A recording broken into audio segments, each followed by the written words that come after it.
Poucos minutos, grandes reflexões. Uma análise da vida, da história e da sociedade através de uma ótica bíblica e dos preceitos fundamentais de Cristo Jesus, com o pastor Adélio Júnior, pastor da Igreja Congregacional de Centro Sé, Bahia. Essa é uma das paisagens exuberantes aqui de Ouro Preto, e durante o tempo que nós vamos estar falando, você vai ver também a bandeira e algumas coisas típicas aqui dessa cidade. Foi exatamente nessas paisagens que Tiradentes, Joaquim José da Silva Xavier, começou a desenvolver toda a sua ideia e de onde também se começou a imaginar a Inconfidência Mineira. Aqui era Vila Rica no passado, até se transformar em Ouro Preto. Obviamente, na época de Tiradentes era Vila Rica. E então se pensou na Inconfidência Mineira e Tiradentes foi o mártir da Inconfidência. Sobre isso eu quero continuar falando com você, porque algumas coisas daqui da região fazem parte da nossa cultura. Por exemplo, a expressão trabalhador de meia tigela vem daqui dessa região. Os negros que trabalhavam bem, eles trabalhavam apenas por uma tigela de angu por dia. E aqueles que faziam um bom trabalho na extração do ouro ganhavam no final do dia uma tigela cheia de angu. E aqueles que não faziam muita coisa ganhavam apenas meia tigela. Daí a expressão trabalhador de meia tigela. Incrível isso. Essa área aqui é tão rica, toda essa área de Ouro Preto, Mariana, que se você cavar cada tonelada de material, você vai encontrar 6 gramas de ouro. Então a gente pode imaginar, tem renda para isso? Hoje não, porque você teria que pagar o trabalho. Mas no tempo do trabalho escravo, sim, era tudo por meio de uma tigela de angu. Você entende? Porque a expressão trabalhador de meia tigela. E tudo isso então vai fazendo parte da vida do próprio Tiradentes e de outros que tensionavam uma mudança na nação. A nação completamente explorada por Portugal.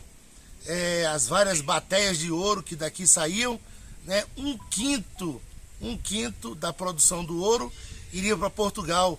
E aí a gente também tem a expressão um quinto dos infernos, né? Porque era produzidas as coisas e aí um quinto foi para o quinto dos infernos, um quinto ia para a coroa portuguesa. Tanta coisa a gente tem no nosso vocabulário hoje e a gente não pensa. E no meio de todas essas situações, Tiradentes vai então se rebelando e outras pessoas, e eles vão tensionando uma mudança. Mas eu quero pensar sobre o que está escrito em Marcos capítulo 8, a partir do verso 34, quando Jesus diz: aquele que perder a sua vida por minha causa e por causa do evangelho, achá-la-á. Tiradentes perdeu a vida por causa de uma causa social, política. A gente pode até achar bonito isso, mas o que é que isso dá de certeza para a alma? A alma pós-morte, o encontro com a luz.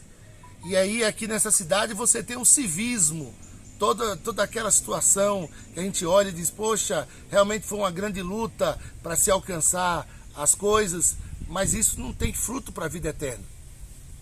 Portanto, nós devemos trabalhar de Jesus não pela comida que perece. Ou seja, Jesus diz que nós temos um alvo maior. E se você pensar em alguns mártires do cristianismo, por exemplo, de Policarpo, lá de Esmirna.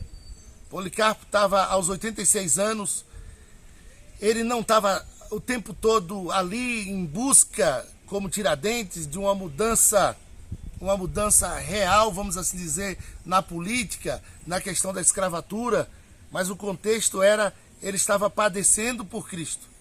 E na hora que então pediram para ele negar a vida cristã, ele disse, há 86 anos eu sirvo a Jesus. Estou usando minhas palavras. Ele nunca me fez mal. E agora eu vou negar o Salvador da minha vida, da minha alma. Pensa na diferença. Pelo que Tiradentes morreu? E por qual motivo Policarpo morreu? Tiradentes morreu por pensar numa mudança na questão nacional. Policarpo não. Se entregou por uma transformação para a eternidade. Chegando ao final, a gente viu, tem a contribuição histórica, tem tudo isso em prol da cidade de Vila Rica, que hoje é Ouro Preto, mas e no sentido da salvação? E o que ficou para a eternidade? Por favor, pense sobre qual a relevância que a política tem na tua vida, qual a relevância que a história tem na tua vida e qual a relevância que Jesus tem na tua vida. Né? A filosofia sem Sócrates, a medicina sem Hipócrates, mas cristianismo sem Cristo. Isso não existe. Deus nos abençoe. Inscreva-se no canal, deixe seu like e marque o sininho para ser avisado de nova postagem. Deus te abençoe.